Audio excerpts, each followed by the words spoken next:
jalan durasi. Siap. Ya. Assalamualaikum warahmatullahi wabarakatuh. Waalaikumsalam. Alhamdulillah, amin. Rekan-rekan MGGM, nah, motor GGM dari Bukit Langit ya. Pada kesempatan sore hari ini kita bertemu. Tapi sedikit mungkin bisa lupa rekan-rekan sekalian bahwa kita itu kan kullukum ra'in wa kullukum mas'ulun. Jadi setiap manusia, setiap pribadi kalian itu adalah pemimpin dan akan dipinta pertanggungjawabannya atas kepemimpinannya. Benar nggak kan seperti itu? Oke. Nah, Kalau bertanya pemimpin untuk apa? tanggung jawab. Kan kita nih ceritanya, kalau ibu-ibu gimana? Kalau yang belum punya anak gimana? Sudah jadi pemimpin bukan? Belum. Sudah, bener nggak? Oke. Jadi semua manusia itu, setiap pribadinya itu adalah pemimpin. Intinya adalah pemimpin dari triliunan. Apa triliunan? Triliunan sel. Bener nggak? Ada satuan terkecil di tubuh kita itu sel. Nah, sel itu kan bergerak. Kurang lebih ini 1 triliun sel ya. Kurang lebih berarti kan? Bisa lebih, bisa kurang. 1 triliun sel. Nah, rekan-rekan sekalian, sel itu kan dibagi 5 bagian, benar nggak? Kalau nggak salah nih, saya ingatkan kembali. Yang pertama itu berarti sel otak. Yang kedua itu sel darah. Yang ketiga itu sel otot. Yang keempat itu sel kulit, sel tulang. Dan yang kelima itu sel kulit. Nah, dari 5 bagian ini 96% sel itu ada di otak ya. 1% di darah, 1% di otot, 1% di tulang, 1% di kulit. Kenapa demikian? Karena otak manusia itu bentuknya, si selnya itu heksagonal. Jadi lebih kecil. Jadi anggapnya kieu. Nah, makin lebih loba padahal sendek kieu gitu. Anggap lamun ayeuna kalau misalkan kita ada nasi nih, diremes gitu. Nah, itulah yang sel yang ada di otak. Oke ya, yang lainnya itu 1%. Oke, secara jasadiah berarti manusia itu ditentukan oleh otak. Jantung bocor, ganti, bisa dioperasi. Benar nggak? Lambung bocor bisa dioperasi. Paru-paru begitu. Kabayang, otak robek, ces. Ya, udah nggak giclak tapi paling tidak nggak giclak gitu loh rekan-rekan sekalian ya. Jadi tidak bisa bergerak seperti semula kembali. Apalagi kalau sebagiannya nggak ada, sudah berarti selesailah manusia tersebut. Oke, itu secara jasad. Secara jiwa manusia bisa bergaul, manusia bisa berkumpul, manusia juga bisa cepat dan lambat meraih impiannya karena apa? Karena apa? Secara jiwa. Kan berarti kita harus belajar secara jasad dan secara jiwa. Itulah tubuh manusia. Benar enggak? Secara jasad berarti lamun misalkan ayeuna gerakan sel otaknya itu bagus, maka baguslah seluruh organ di manusia tersebut. Seperti itu. Tapi jika secara kejiwaan, apa yang membuat seseorang itu bisa sehat? Semangat. Jiwa.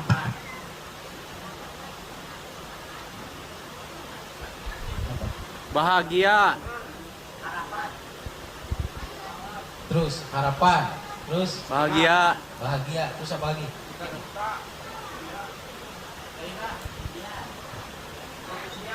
Gairah, terus keinginan, terus semangat. Oke, clear, semuanya benar. Oke, semuanya benar. Jadi kalau seseorang punya harapan, seseorang punya semangat, seseorang punya keinginan dan kebutuhan, maka akan menjadi sebuah persepsi, benar nggak? Oke, berarti rekan-rekan sekalian, yang membuat jiwa itu baik itu adalah pikiran Positif. Pikiran positif ya. Kalau jasad baik itu berarti ya dari otak yang sehat. Yang menggabungkan antara otak dan sehat dengan pikiran yang positif adalah semangat. Itu rekan-rekan sekalian. Kabayang lamun ayeuna semangat. Nggak ada semangat bisa nggak rekan-rekan sampai ke sini? Enggak. Nggak, bener nggak bakalan bisa sampai ke sini. Karena dengan semangat lah rekan-rekan sekarang bisa sampai ke sini. Naik daang, mau makan. Dah semangat terjadi Pak Haji. Rek udah dah, Korea. Dari tuh. Benar nggak rekan-rekan sekalian? Nah berarti rekan-rekan sekalian, semangat inilah yang mendasari seseorang itu cepat atau lambatnya meraih sesuatu atau impian. Oke. Siga muluk-muluk rekan-rekan sekalian ya. Tapi inilah pangkal dan poros dari kehidupan itu. Semangat inilah yang membawa seseorang itu cepat dan lambat. Ibu Dewi tersemangat dan terjalan ke PJL. Terjalan masak oke. Terjalan bebersih oke. Benar nggak? Oke. Berarti inti daripada bagaimana kita supaya cepat meraih impian kita itu adalah semangat. Nah ini. Bagaimana cara meraih semangat tersebut supaya kita bisa semangat. Nah, amun orang hayang semangat berarti kudu beunghar badar. Beunghar ulah kagok gitu loh maksudnya rekan-rekan sekalian. Ya. Apa beunghar badar? Banyak uang. Atau banyak istri, banyak suami. Nah, ya rekan-rekan sekalian, yang dimaksud beunghar itu adalah beungeut kajaga harapan pariksa. Jadi sebetulnya rekan-rekan sekalian, orang yang kaya atau beunghar itu adalah mereka orang-orang yang wajahnya itu terjaga, harapannya itu terjaga juga. Begitu rekan-rekan sekalian ya. Maka itulah orang yang disebut beunghar. Kebayang nggak loba tuh menjengkelkan di rumah. Banyak teman yang menjengkelkan di keluarga, di lingkungan, di komunitas, banyak yang menjengkelkan. Saya yakin banyak. Ada gitu loh. Tapi yang seperti apakah orang yang berhasil atau sukses atau disebut beunghar? Nah orang yang demikian itu adalah mereka yang wajahnya itu terjaga, harapannya itu terjaga pula. Bisa dipahami rekan-rekan sekalian. Karena hal inilah yang paling mahal di dalam sebuah kehidupan. Dakar amek coba, hayang banget kajaga. Dan nggak sok hayang ngeblok atau betul nggak rekan-rekan sekalian? Tapi inilah kesuksesan yang sebenarnya. Rekan-rekan sekalian, seperti ini, Anda mempunyai harapan sudah ada. Tapi banget isuk-isuk tersedih gitu. Pagi-pagi tersedih. Muyudun nih bisa ayam di sisi jalan gitu. Muyudun pakai boneka gitu pura-pura sedih gitu yang gitu. Tidak anggar, duit masak itunya. Itu nggak rekan-rekan sekalian. Nih hati-hati dari wajah. Kenapa saya harus membahas wajah? Kenapa di sini ada banget, ada harapan. Ada wajah, ada harapan. Manusia tanpa napas bisa bertahan sampai 15 menit. Rekan-rekan sekalian, manusia tanpa makan itu bisa bertahan sampai 40 hari. Tapi kebayang nggak? Manusia tidak akan pernah bertahan tanpa harapan 1 detik pun. Begitu.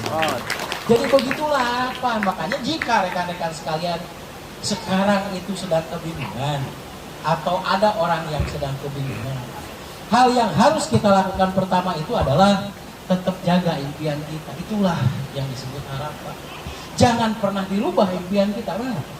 Anda ingin apa? Tetap aja Anda harus punya impian itu. Tapi rubah caranya, bukan dirubah impiannya. Karena rekan-rekan sekalian, paman jaga linasi lanah dia nakum subuh lana. Siapapun manusia yang sungguh-sungguh, maksudnya memperjuangkan ya, jahadu itu memperjuangkan, maka subuh akan diberi jalan keluar, ribuan jalan keluar oleh Allah Subhanahu wa Ta'ala. Amin. Itu dari keterangan rekan-rekan sekalian, dan tidak mungkin berbohong. Benar nggak? Kalau kita mengatakan bahwa hal itu bohong, berarti kita sudah tidak percaya dong kepada agama, benar nggak? Oke, nah itu harapan satu nih, berarti aing hayang boga waktu, aing hayang boga duit. Waktu jeung duit aing nu ngatur. Lain aing nu diatur waktu jeung ku duit, kan gitu berarti. Oke, anggap itu adalah harapan. Tapi apa yang harus dilakukan langkah yang keduanya? Bener. Nah ini yang paling perlu perjuangan rekan-rekan sekalian dan kita semua, bener nih. Oke, kenapa bener? Manusia yang bagus itu jasadnya bisa dilihat dari proses panca inderanya. Panca itu 5, indera itu berarti perasa. Dari 5 perasanya, dari 5 detektornya. Yang pertama, mata untuk melihat adanya di mana? Banget. Bagian dari wajah, itu mata. Yang kedua, telinga. Telinga ada bagian di mana? Wajah. Bagian dari wajah, benar nggak? Alat peraba yang perasa yang kedua. Alat perasa yang ketiga, lidah. Adanya di mana? Wajah. Di bagian wajah. Alat perasa yang keempat, hidung. Adanya di mana? Wajah. Di wajah. Terus yang kelima, kulit. Kulit rekan-rekan sekalian, alat perasa yang kelima itu di mana? Wajah. Di wajah. Jadi berarti anu bisa ngajaga beungeut eta sehat jelema. Gitu. Tangan. Benar nggak rekan-rekan Ya, sekalian? betul. Jadi jelema anu sehat kan jelema anu bisa ngajaga beungeut. Oke. Kabenaran eta mimitina tina beungeut. Kita mendekati seseorang, kucem jelema eta teh. Da hayang ngadeuketan. Benar nggak? Suhi kan? Hiji itu berarti hiji tahu. Oke, tiap ngadeukeutan jelema eta ngan pagawe teh sedih we. Bagaimana sikap orang? Orang berarti kan gini, rezeki kita itu diatur oleh Allah melalui sesama kita manusia, benar nggak? Oke, lamun ningali jelema nu sedih we, pertama manusia sedih deket iba empati, benar nggak? Tapi lila kalilaan lamun jelema eta sedih wae, da sebel we. Bener enggak? Dua, nu ngajaukeun rezeki berarti Bang. Nu katilu, yang ketiga rekan-rekan sekalian, jika seseorang tersebut dideketin ngan amek we gitu, teu bersahabat wajahnya, apa yang terjadi? Malas, bener enggak? Berarti rekan-rekan sekalian yang bisa menjaga wajah tersebut adalah orang yang sehat. Berarti jaga banget. Nah, begitu. Jadi, kenapa pakai momentum jaga banget begitu ya Pak Haji? Itu tuh sebetulnya kayak ini, di dalam sholat ini wajah. Sesungguhnya saya menghadapkan wajah saya, menghadapkan pandangan dan sikap hidupku. Berarti ya kan itu ya? Wajhiya lillahi fatara samawati wal ardh, menjadi menurut yang mencipta semesta angkasa dan bumi ini, kan gitu ya? Apa yang dihadapkan kepada Sang Maha Pencipta pertama? Benar. Berarti sama dengan rekan-rekan sekalian, benar nggak kalau kita menjaga banget, sama dengan kita itu sudah beribadah yang paling awal dan itu paling disukai oleh Allah. Betul. Setuju. Nah, itu berarti pengorbanan kita nih. Berarti kalau kita bisa menjaga banget, nah itulah berarti awal rezeki itu berasal dari bagaimana kita bisa menjaga. Mudah-mudahan paham rekan-rekan sekalian ya. Bagaimana kita bisa terlihat friendly itu bersahabat dengan siapapun, kapanpun. Itu teh bukan mudah tapi tidak susah. Benar nggak? Ada yang nyebut susah? Ada yang imut mudah? Tidak juga. Tapi itu adalah perlu kebiasaan, rekan-rekan sekalian. Oke, ada lagi nih yang terakhir. Dari jaga banget sok aya momentum. Momentum itu satu kesempatan ruang dan waktu, rekan-rekan sekalian ya. Tapi kadang-kadang momentum itu membuat targetnya itu tertinggi, benar? Contoh. Ada momentum Lombok, ada Greek setiap minggu. Kebayang rekan-rekan sekalian. Terus naon tuh? Ayah silver. 4 paket berapa bang? 2 paket ya? 2 paket. Naon tuh gitu. Ini pahami rekan-rekan sekalian ya, bahwa kembali nih, banget dan harapan ini bisa terjaga diawali dari sebuah persepsi. Nah, begitu tina semangat, kanu ngajaga banget, ngajaga harapan. Tapi bagaimana banget harapan bisa kajaga adalah memperbaiki persepsi. Rekan-rekan sekalian sekarang ada di sini. Jika rekan-rekan sekalian persepsinya negatif, apa yang akan terjadi setelah hari ini? Sesuatu yang negatif. Oke, hidupmu adalah pikiranmu. You are what you think. Cek Abah Kemal. Ya. Gitu. Bukan, apa? Jadi kita bisa memprediksi seperti ini. Besok adalah manifestasi hari ini dan sebelum hari ini. Besok, hari esok. Akumulasi yang terjadi hari ini dan sebelum hari ini akan terjadi besok. Nah, kita bisa memastikan nih bahwa besok itu akan positif ataupun negatif di dalam kehidupan. Itu tinggal diakumulasikan. Hari ini ke hari ke sebelum ini kita banyak berpikir negatif atau berpikir positif. Karena pikiran yang sering terlintas di dalam otak kita, itulah yang akan terjadi pada kehidupan kita. Begitu rekan-rekan sekalian, kurang lebihnya seperti itu. Jadi rugi lamun urang pikiran negatif. Bagaimana menjaga juga persepsi yang positif? Ada yang tahu nggak hari esok itu akan seperti apa? Enggak. Benar nggak rekan-rekan sekalian? Tapi ada bocorannya. Hari esok itu akan kita ketahui. Jika hari ini pikiran positif itu mendominasi diri kita 50% plus. Berarti lebih dari 50% pemikiran kita hari ini itulah yang akan terjadi di esok hari. Makanya berarti mari kita perbaiki persepsi. Momentum seperti ini, rekan-rekan sekalian, menduplikat ya seperti pendahulu-pendahulu kita. Karena semua Raja Nusantara kan belum sah menjadi Raja Nusantara sebelum diwasti dulu. Nah, rekan-rekan sekalian, salah satunya kan di tempat ini ya. Di tempat ini nih ada yang namanya Curug Cilaut Eureun dulu kalau dulu. Kemudian ada juga yang namanya Leuwih-Dangiang. Jadi dari Curug kemudian ke Leuwih-Dangiang atau di Leuwih-Dangiang aja kemudian ke Watulu. Di Wastu itu didoakan. Awas, hati-hati rekan-rekan sekalian, bukan di beat ya. Bisa di beat, nah katanya gitu ya. Jadi di Wastu itu sama dengan didoakan dan disahkan.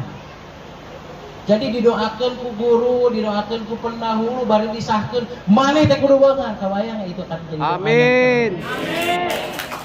Itu jadi doa yang terdalam rekan-rekan sekalian. Jadi apapun yang telah kita lakukan hari ini bermakna positif atau negatif di kemudian hari, besok dan di kemudian hari, mari kita sama-sama memperbaiki persepsi. Bukan tidak sedih, benar nggak hari-hari ke belakang? Ngomong tadi nggak dangu Pak Ustaz. Baheula mah meuli martabak teh bikin kasabulan sakit. Kebayang hayang meuli martabak teh 2 minggu sekali, mun gajian we cenah mun. Da ayeuna mah sakali ngiceu. Nyata eta Nah, teh. itulah yang terjadi rekan-rekan sekalian. Ada beberapa hal yang perlu kita pahami sekarang, benar nggak rekan-rekan sekalian? Ada perubahan nggak di hidup kita? Ada. Ada. paling tidak di dalam pemahaman kita yang paling dalam, kita terbesit ada harapan yang positif. Mudah-mudahan besok dan di kemudian hari paling tidak kita bisa menduplikat orang-orang yang sudah berhasil. Amin. Benar nggak? Kalau misalkan kita mau tahu nih keberhasilan seseorang dalam menjalani usaha, kita lihat aja orang yang mendalami usaha tersebut 1 tahun, 2 tahun, 3 tahun, dan nantinya itu seperti apa. Dan seperti itu, akhirnya kita nggak akan jauh dari itu. Bisa lebih sedikit atau kurang sedikit. Kalau kita mau tahu nih profesi apa yang kita sedang menjalani apa nih sekarang. Hasil akhirnya bakal seperti apa? Kita lihat aja rekan-rekan sekalian, orang-orang dan pendahulu ataupun guru kita. Paling tidak gitu, kita itu sedikit kurang ataupun sedikit lebih dari hal tersebut. Maka jika Anda sudah mempunyai gambaran seperti itu, lakukan apa yang Anda yakini berarti. Begitu rekan-rekan sekalian ya. Tanpa disadari nih rekan-rekan sekalian, rekan-rekan sekalian adalah tulang punggung dari kehidupan di keluarga anak. Benar nggak? Banyak amanat di punggung kita, enggak? Kebayang rekan-rekan sekalian kalau saja kita tidak bisa menjaga rasa yang positif ini, banyak punggung-punggung, berarti kan akan ada kelumpuhan. Karena kalau tulang punggung itu ngareol ya, ataupun tulang punggung itu terganggu, apa yang terjadi? Kalau kolumna vertebra, susunan tulang belakang itu bergeser, apalagi bergesernya itu jauh, apa yang terjadi? Yang pertama kesakitan yang tidak kunjung sembuh, dan yang kedua kelumpuhan yang tidak kunjung sembuh. Sebelum tulang punggungnya itu kembali lagi kepada susunan semula. Makanya kenapa disebut ada kamu teh tulang punggung? Tulang punggung itu sama dengan berarti penopang dari tubuh, penopang dari kehidupan. Jika tulang punggung itu bergesernya sedikit saja bergeser, maka akan terjadi kesakitan. Jika bergesernya itu banyak, jangankan coplok, Mbak, setengah nggak geser, bakal lumpuh kayak gitu. Jadi berarti tulang punggung, jika orang tersebut tidak berfungsi, maka lumpuhlah kehidupan tersebut. Saya yakin rekan-rekan sekalian adalah tulang punggung dari tubuh yang ada di dalam kehidupan rekan-rekan sekalian. Ya, semoga Allah selalu memampukan apapun yang rekan-rekan sekalian lakukan sekarang. Amin. Jangan pernah takut ada yang menghalangi, karena kita melakukan apapun itu selalu ada penghalang nggak? Ada. Nek daang wae gak aya nu ngahalangan, benar nggak rekan-rekan sekalian? Apalagi kita sedang berjuang. Jangan pernah takut seperti itu. Tantangan, hambatan, rintangan apapun, apakah itu dari pendahulu, apakah itu dari keluarga, apakah itu dari teman hidup, apakah itu dari keadaan, itu akan selalu menghantui kita. Tapi pahami rekan-rekan sekalian, Allah akan selalu bersama kita. Amin. Ya. Jadi sekali lagi rekan-rekan sekalian, jangan pernah sia-siakan kepercayaan Allah kepada kita. Tidak semua orang bisa mengikuti ilmu keilmuan ini, benar nggak? Yeah. Sedikit sharing rekan-rekan sekalian, sedikit saya ingin ngobrol kepada rekan-rekan sekalian. Kenapa di komunitas KM ini ada dokter, ada perawat, ada apoteker, ada insinyur, ada apapun di sini rekan-rekan sekalian. Semua seperti hanya satu meja. Satu meja aja flatnya rekan-rekan sekalian. Ada D1, D2, ada S1, S2, S3, bahkan profesor ada di dalam ini, benar nggak? Tapi kita semua belajar, benar? Semua belajar. Kita ke titik nol lagi ketika masuk TAAW, siapa namanya? ACCEP. Kak ACCEP jago lah kumaha cara pertahanan sebagai security. Tapi kebayang nggak masuk ke JM 0 lagi ya? Benar nggak? 0 lagi, 0 kilometer. Ya. Jadi siapapun termasuk saya juga, rekan-rekan sekalian, walaupun berlatar belakang medis, tapi tetap begitu saya mempelajari ini, saya 0 kilometer lagi. Tapi pahami rekan-rekan sekalian, kabar baiknya adalah apapun yang kita pelajari, itu akan bisa kita tularkan kepada yang lainnya yang membutuhkan. keberhasilan yang sudah diraih orang sebelumnya itu juga akan dirasakan oleh kita, tinggal menduplikat caranya, benar nggak? Nah itu rekan-rekan sekalian, kalau kita usaha di luaran sana, ayah nupayu usahanya, ayah akan naik carita. Wah, ayah rekan-rekan sekalian, dah bisi naon coba? Nurutan. Bisi nurutan, kayak geus nurutan malah kasaingan. Tapi di kita, kalau saya sendiri mun kongang makabe bisa terapi itu. Pemasukan ke saya lebih gede. Bener ya rekan-rekan sekalian. Itulah kita. Contoh, saya berlatar belakang paramedis. Saya bisa nih, saya tularkan ilmunya kepada selain paramedis. Tapi bisa nggak menggantikan posisi saya sebagai paramedis? Tidak. Tidak. Tidak. Berarti harus sekolah yang sama, benar nggak? Dan itu tidak bisa seseorang keluaran SD atau bahkan seseorang yang tidak sekolah itu tidak bisa. Tetap aja harus menggali jenjang. Kebayang nggak rekan-rekan sekalian? Dari mulai orang yang tidak bisa sekolah, yang tidak sekolah sampai dengan S3 sekalipun tetap nggak ke titik nol. Ya. Itulah manusia yang sebenarnya rekan-rekan sekalian. Ya. Oke, beruntung nih kabar baiknya tadi. Apapun ilmu yang pendahulu itu sudah bisa dan orang tersebut itu berhasil atas hal yang demikian, maka kita bisa menduplikasinya. Begitu juga bukan hanya kita, orang-orang yang di bawahnya juga, di bawah kita juga, atau di bawah atau rekan kerja kita juga akan sepenuhnya bisa menduplikat. Tergantung dari berarti persepsi. Life is never black. Hidup ini jangan pernah dibatasi rekan-rekan sekalian untuk hal ilmu pengetahuan. Ayeuna apapun yang Abah Haris bisa lakukan, kita bisa semua lakukan, benar nggak? Asal kita tanyakan, kumaha Abah cara ngajar kita. Tapi menjadi tantangan sekoream pada orang era, males, egois, itu selalu mewarnai di dalam sebuah kehidupan. Tidak ada yang salah rekan-rekan sekalian. Tapi sesegera mungkin bahwa kita itu harus memperbaiki persepsi yang Positif. Mari kita awali nih dari persepsi positif. Nah kalau di dalam bahasa Sunda mah disebut itu teh getih jurit otak badar gitu. Berpikir dan berjiwa besar. Lamun cek bahasa ayeuna gitu.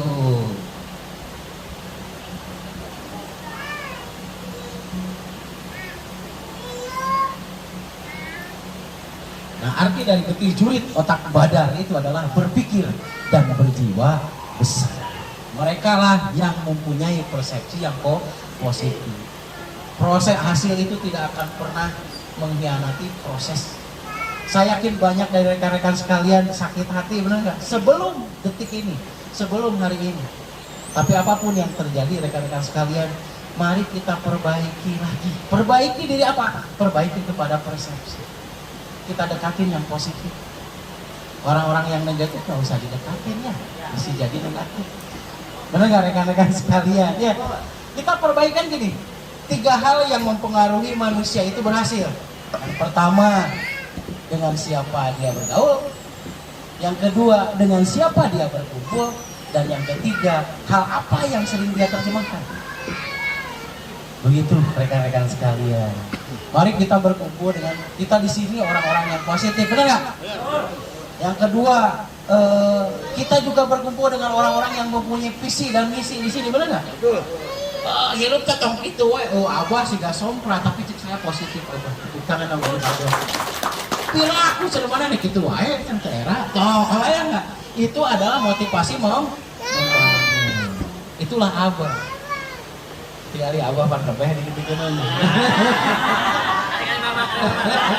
Makanya pertahankan hubungan ini rekan-rekan sekalian ya, keakraban di antara sesama. Saya sangat jempol sekali nih di Metik Langit. Karena memang kebersamaan rekan-rekan sekalian itu no limit, tidak terbatas. Benar nggak? Ketika rekan-rekan sekalian canda guru, jebrede bahaji yebat betul semua ya. Hal itulah yang akan membuat kita itu tetap terasa dekat, lebih enjoy dibanding dengan yang lain. Jadi itulah apa enjoy. Oke ya rekan-rekan sekalian. Jadi apapun yang terjadi hari ini, kembalikan lagi nih, kita 0 kilometer kan hari ini. Jika kita belum di minus kilometer nih, kita di titik 0 kilometer hari ini. Mari kita dari hari ini, besok dan di kemudian hari, kita pertahankan yang namanya persepsi positif. Itulah yang akan membuat kita mempunyai kepercayaan dan membentuk keyakinan. Karena Nabi dan Rasul diturunkan ke permukaan bumi ini hanya untuk memperbaiki persepsi yang positif terhadap Allah dan alam ini. Begitu rekan-rekan sekalian. Ada yang ditanyakan nggak? Nah ini sebagai preambule, sebagai satu bahan bahwa sedang di mana kita? Apakah kita masih memperbaiki persepsi? Kalau sudah memperbaiki persepsi positif, yuk perbaiki harapan dan benget kita nih. Benar nggak? Supaya kita mendapatkan semangat. Karena dengan semangat itulah kita akan secepat kilat mendapatkan apa yang kita inginkan. Kalau kembali lagi ya, kalau dulu misalkan saya berbicara bahwa PGRJ itu akan posisi pertama di Indonesia, hayali rekan-rekan sekalian. Saya 2012 ngomong seperti itu, ditegaskan lagi 2014. Cacag saya, kata saya begitu. Lamun itu terjadi, kata saya. Kebayang mau terjadi, anu nyacag ini. Nah gitu. Tapi semua terwujud. 2017 itu semua terjadi. Perkumpulan Gusmus Raksa Jasad, kita di posisi yang pertama di Indonesia. Amin. Dan satu lagi rekan-rekan sekalian, perkumpulan terapi di Indonesia yang mempunyai SKKNI, standar kompetensi khusus nasional Indonesia, itu baru kita rekan-rekan sekalian. Dan satu lagi, kita sudah mempunyai lembaga sertifikasi profesi baru satu. Amin. Nah, padahal kalau rekan-rekan sekalian, sekarang saya Dr. Honoris Causa. Tapi sebelumnya kan saya SMA berarti ya, benar nggak? Saya keluaran SMA berarti. Saya tidak kuliah. Tapi murid saya profesor dan doktor. Rekan-rekan sekalian, benar nggak? Kan saya tidak kuliah dulu. Ya, tapi itu semua terjadi berawal dari saya mempunyai semangat rekan-rekan sekalian. Bukan tidak ada penghalang ya.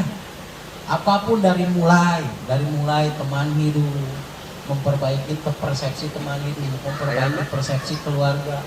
Empah JJ sekarang misalkan kakak saya itu ya Pak Nunu sekarang misalkan mendukung saya, atau siapapun kakak saya mendukung saya. Coba kebayang nggak dulu? Kebayang nggak dulu? Kan semuanya tidak. Keluarga saya, teman saya, bahkan saya datang ke rumah sakit juga dulu rekan-rekan sekalian, nggak ada teman saya yang seangkatan nanya ke saya. Karena saya tidak bekerja di RS. Dulu ketika saya saya pada waktu itu ingin jadi pegawai negeri sipil PNS. Akhirnya saya keluar dari rumah sakit Hasan Sadikin. Ceritanya saya mengikuti tes PNS. Segala lupa eta jurus dikeluarkan, nah ada lulus. Karena keluar deh kah gitu. Nah saya nggak lulus rekan-rekan sekali, 13 kali saya mengikuti yang namanya tes CPNS, tapi alhamdulillah terlulus. Tapi bersyukur saya hari ini, coba kalau saya jadi PNS. Untung Allah itu membuat saya tidak jadi PNS. Kebayang hidup saya akan flat. Seperti itu rekan-rekan sekalian. Jadi pantesan wa makaru wallahu khairul makirin. Ketika kita itu mempunyai rencana, Allah juga mempunyai rencana, benar nggak? Tapi wallahu khairul makirin. Allah lah yang maha khair, yang maha baik dari semua rencana. Pada waktu itu saya tidak terima bahwa saya tidak diterima PNS. Lulus mah pindah, lulus mah keluar ke rumah sakit, lulus mah saya teh kudu magang, kalau bukan magang rekan-rekan sukarelawan. Saya ditempatkan di sebuah pustu lagi rekan-rekan sekalian yang nan jauh di Mato. Jadi kalau di pustu tersebut rekan-rekan sekalian mau makan nih, pedak di tilaman lagi Pak Haji ku inyuk. Da supaya awet si pedana teh dicocolan we ku inyuk lah. Tilu poe eta teh kitu tah. Demi demi Rasulullah rekan-rekan sekalian. Pada waktu itu naon gitu. Pek geus kitu teh lain diajar mau lain naon, lain loba pasien ngadon kudu guru ka tukang teluh. Jadi ceritanya gini, Pak. Karena jauh tempatnya itu ya, jauh dari kota lah. Itu kan jarak ke kecamatan lah. Ke kecamatan itu 7 kilo baju. Jadi dusunnya itu dijumpukan di Lubung sekarang mah jadi Lingkar ya. Karena sekarang mah udah jadi Jati Gede ya. Nah dulu kan hutan belantara rekan-rekan sekali dari dusun ke dusun tuh jauh. Nah ceritanya nggak ada kerjaan, ada orang yang dikucilkan. Bedanya kalau saya, kunaon jelema dikucilkan, buah-buah bener jelema teh, dideketan lah ke saya. Pokoknya mah cenah. Batur mah cenah ka abah teh da ngajauhan. Tapi dah apa bukan nuki bukan naon bukan. Pas sebelum itu dari mulai jenglot dan lain sebagainya. Nah saya teh, nah kumaha gitu Pak. Cenah orang cobaan masukkeun ke gelas di jelema itu. Wah sampai ini cobaan. Wah ternyata bisa hayang atuh Pak. Tapi kan diajar telu. Coba maksudnya ingin jadi PNS loh rekan-rekan sekalian. Jadi diajar telu gitu. Sebetulnya rekan-rekan sekalian pada waktu itu seperti nanaon aing kudu awujud nuki, kudu diajar nuki. Oh ternyata seiring perjalanan, coba kalau saya nggak belajar, saya nggak bisa tahu dan saya juga nggak bisa ngembalikin. Benar nggak rekan-rekan sekalian? Tapi karena saya belajar pada waktu itu, oh ternyata inilah berarti yang saya petik hari ini. Nah seperti itu mungkin bisi aya kene nu sia-sia dari nanti saeutik kene. Nah pasien teh can mau gitu wah. Kayak gitu ya. Pasien teh masih kene teri gitu kan wae tadi gak isa karung mah mahal ya. Nah seperti itu. Jadi jangan pernah berhenti rekan-rekan sekalian karena tidak ada yang gagal. Saya lihat selama ini nggak ada yang gagal di GM itu, nggak ada yang gagal. Yang ada itu berhenti terlalu Cepat. Coba ditanyakan ke Kak Ari. Berhenti terlalu cepat. Jadi beliau tidak gagal dulu rekan-rekan sekalian. Beliau tidak gagal, hanya insafnya. Tapi berhenti terlalu cepat benar. Dan bukan tidak kebagian. Bukan tidak kebagian, tapi di dalam GM itu adalah masalah kebijakan. Makanya bagaimana kita bisa menjaga kebijakan itu supaya dipahami. Kebijakan itu dipahami itu kalau kita sering berkumpul seperti ini, ngalonyeng gitu, bercanda bersama. Itulah yang membuat kita itu punya chemistry. Seperti itu mungkin rekan-rekan sekalian nih.